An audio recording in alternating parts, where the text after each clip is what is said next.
Hey you guys, I'm Jack Ruston. Welcome to Ruston's Boneyard. If you've been here before, welcome back. Now today we are going to take the double-hander concept to the next level with a beautiful pork chili double-hander. Now if you missed the beef, mushroom and egg or the Middle Eastern double-handers, then you can check those recipes out here on my YouTube channel.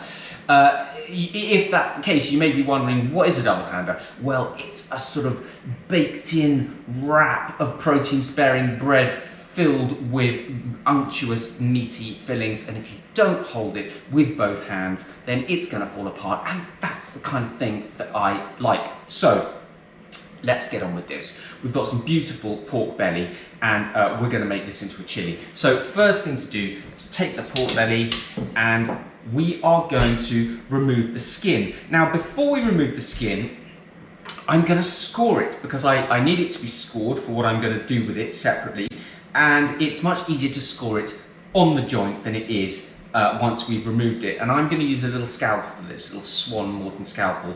The reason I use it is because the blade is so small that it doesn't cut too far through the pork. And I'm going to do very fine scoring. I'm just going to make them maybe, you know, a few millimeters apart. Let's say, you know, 5 mil. I don't want them to be too thick. So I've scored across this pork belly, and what I'm going to do now is I'm just going to use my boning knife, and I'm just going to take this whole piece of skin off. Just pull it away like this and run your knife across. Hello, Coco. Coco always turns up when I start cutting meat. Hello, darling. You asking? Ask not, dog. You shall not be fed by begging.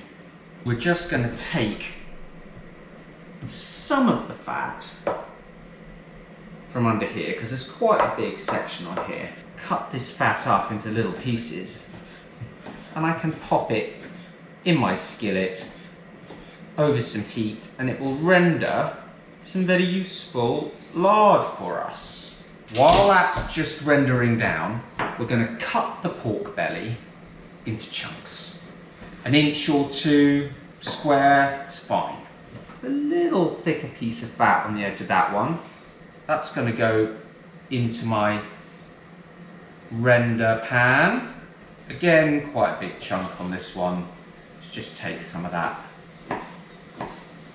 add it to the render. See, I am leaving some of them quite fatty. That's totally cool. I'm going to season this. I'm going to use some smoked salt today. It doesn't matter if you haven't got smoked salt. Don't worry at all. Just use normal salt. Whatever you've got is absolutely fine. I'm just going to season it quite generously, both sides.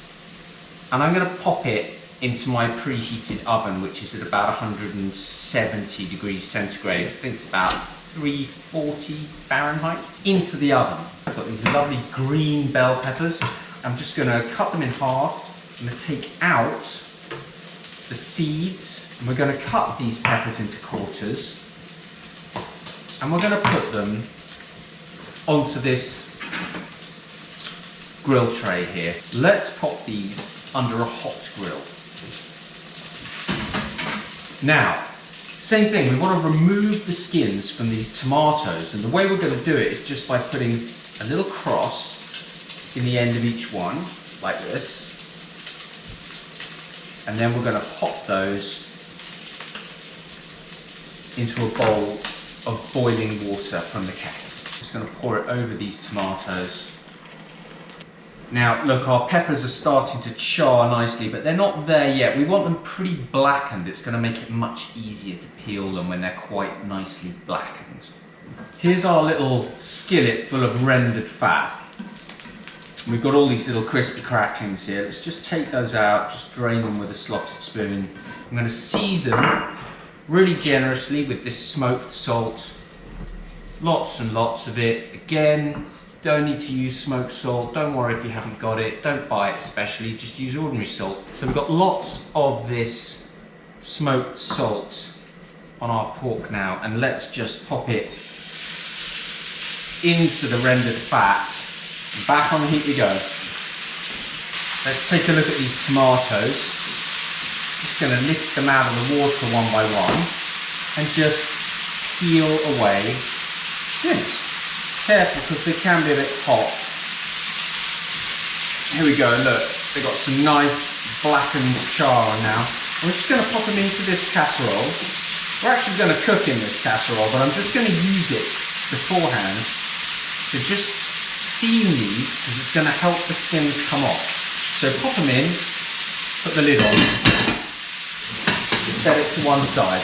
None of our ingredients need to be particularly finely chopped, because this is all going to be kind of braised. It's going to break down in the oven over a period of time. Organic onions, I'm just going to chop them in half, peel the outer, and then half again. So we're just ending up with courses. Keep a bit of a weather eye on the pork. Now what you're looking to do is to add some really nice colour to it, because there's a lot of flavour when you do that. You know, keep the heat on it. You don't want it boiling. The worst thing when you're trying to sear meat is if you put it, either crowd the pan too much, or you put it into too cool a pan, and the water that's in the meat begins to come out, and rather than evaporating away immediately, it just pools around the meat, and you basically end up with boiling meat. And if that happens, that's a drowning, and you need to effect a rescue pretty quickly. So just, you know, get the meat out, get some heat into the pan, and then put it back in smaller batches. So onions and tomatoes. Let's see how the pork's doing. These Maillard reactions that occur, see this colour? You know, it's these kinds of reactions as the pork hits the pan, that piece is a little big. As the pork makes that contact with the pan, it's adding all this flavour, and that's what we're doing here. We're not concerned about cooking it. It's going to have ages to cook. We're concerned about getting flavour into the crust of this pork. Get them back on the heat. To the other side. Let's see how things are going with our peppers. The more charred they are, the more easily they peel. You don't have to peel these peppers, you can just put them in with the skins on, but then you do find that the skins tend to separate as it cooks and start floating around in there. You can sort of fish them out. I don't know, I prefer to do it like this, and I think if it, you know, the kind of charring process helps you get a little bit of flavour into them as well, which is never a bad thing. Now, garlic. Let's get 3 or 4 fat cloves of garlic, roughly chopped. Got 2 of these green chilies, and what we're going to do is we're just going to split them down the middle, scrape out the seeds and again the white sort of strands of pith in there, and we're going to chop this a little bit more finely. We don't really want massive chunks of chili. Now I can tell by the way that pork is sounding like it's sort of spitting a bit that it's done. So I'm going to fish those pieces out and I'm going to put them into the casserole. So look, I've got these beautiful golden bits of pork belly here. They've got nice colour on, they're sort of crisp, and they've got a nice crust on them. So great. We're just going to put all this. Woo! And the chili. In it goes. And we're going to put a load of dried sage and oregano. I'm going to sprinkle it all around here. Plenty of it. Mix all this together and just put it back on the heat just a little bit. I like to think that all the tallow and lard and stuff that I spill on this wood is conditioning it and giving it a sort of preserved character, probably. So look, here we go. Add some more of that smoked salt.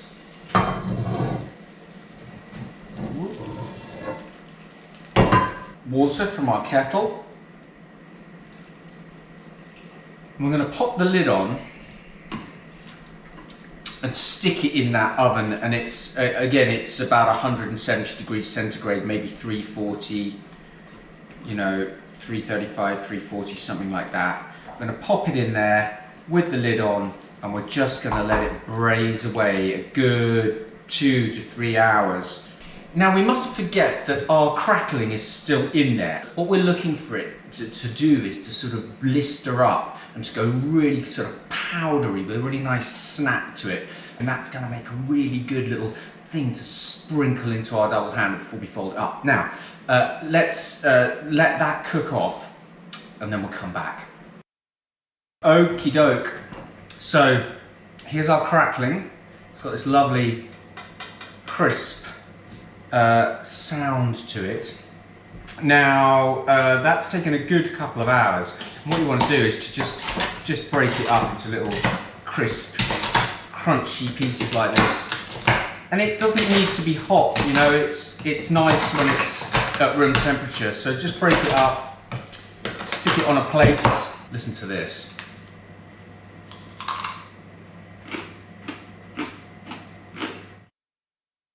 Okay, so this has been in for 2 hours now. And you can see this, but it's looking really nice. It's still slightly kind of wet for what we want, and I think it needs a little bit longer, maybe another half an hour, maybe another hour, as we said, sort of 2 to 3 hours total. But it's looking delicious. So I think this should do it, and oh yes, look. It's got this golden kind of colour, and it's all giving up all these fats and oils off the top, and that's really what you want to see. It's really broken down now. Okay, so we've got our beautiful chili, now the moment we've all been waiting for. Let's make a double hander. So here's the chili now. This is completely cool now. What I'm going to do is I'm going to pop that into this heated skillet. We're just going to cover the base of this with a portion of this lovely chili. And I'm just going to put it back on the heat to warm through a little bit. Now how much you add, you know, it's up to you. It depends how hungry you are, how much you want. I'd always go with more rather than less, because that's how I roll. Now in the other double handers, I sprinkled beef protein over the top of the meat. I don't think we need to do that with this because it's already quite sort of sticky and unctuous. That's something that I tend to do with the ground meat because it gives them that sort of more braised character, but this already has that. So I'm going to leave that step out this time. Let's get it on the heat. Now while that's just warming through, we're going to make the mixture for the protein sparing bread. Separate 4 eggs, separate yolks and whites, and we just want the whites for this. Crack the egg, open it out, and then finding a smooth bit of the shell, just tip the yolk into your hand and let the white run through. If you pour it across a jagged bit, what's possibly going to happen is that the yolk's going to break. We want to make sure that we don't get any yolk into this white. The whites won't beat up properly if they've got yolks in them. Whisk to stiff peaks. Yep, stiff peaks. Whisking egg whites is a bit like my deadlifting sessions. They seem to take ages to kind of get going, but then if you're patient, eventually something happens. This is a little 1/4 cup measure, and I kind of go for about half or 2/3 of that. Just dunk it on, and this is egg white protein powder. And what this is doing is it's just drying the mixture out a little bit, taking some of the moisture out of it and absorbing it into the powder. And we're going to go for, you know, a little kind of half teaspoon of salt, whisk it through again. Now what we're going to do is just get a silicone spatula, and we're going to take little blobs of this and we're going to spread it into the base of the pan. Now what's the point of all that? Well, what we're trying to do is we're trying to get this to form a little bit of a kind of a glued layer between the bread and the meat. We kind of want these to meld together in the pan as much as possible. And it doesn't always work perfectly. Sometimes you find there's a few bits left in. All you have to do is to just scrape them out afterwards, and I'll show you what happens when we get to that stage. And then what we do is we take the rest of it, scoop that on top, that big blob, and we just want to, without knocking too much air out of it, just gently cover the top. It's a bit like icing a cake.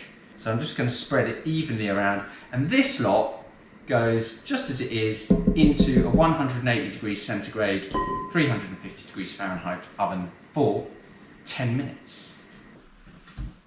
Okie doke, here we go. Look, it's looking absolutely beautiful. So what we need to do is we just need to turn this out of here, and I'm just going to pop it onto this rack just to cool down a little bit. Now I'm going to use a spatula here just to separate the edge of the egg bread from the skillet.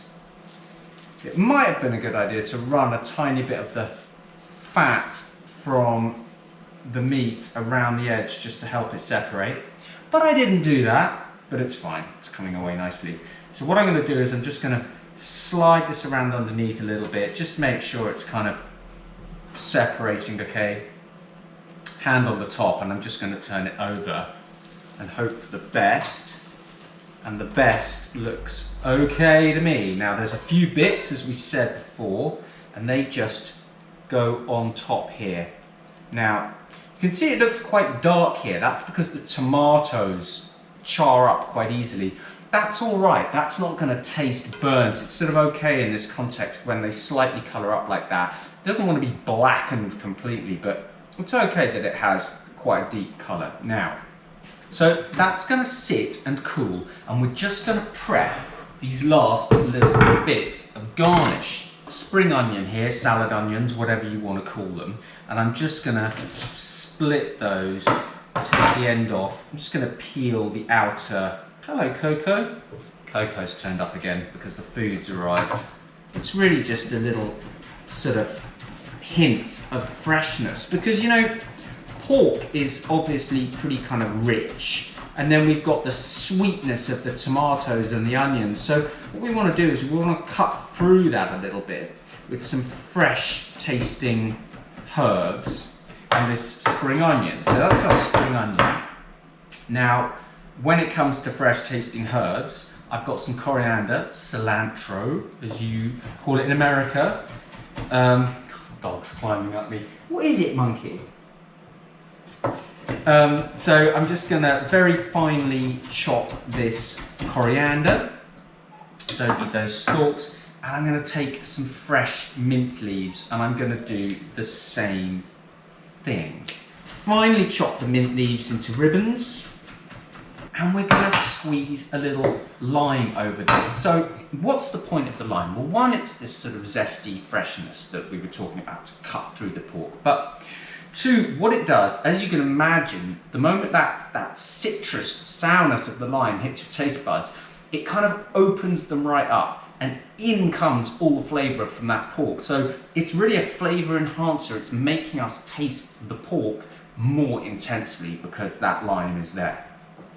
Let's finish this off with a squeeze of our lime all over the meat there, a sprinkling of our lovely green herbs, mint and coriander, a scattering of spring onion, and a few little crunchy morsels from our crackling.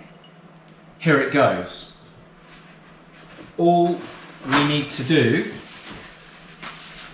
is to now perform the double-hander technique. Fold it up. There we go. One hand in the middle, one hand on the end. Just close it off, and there we go. The pork chili, amazing double-hander. Give it a go. Take a picture, stick it on Instagram, tag me at Rustin's Boneyard. I'd love to see what you're up to. I'd love to get to know you. For now, keep cooking.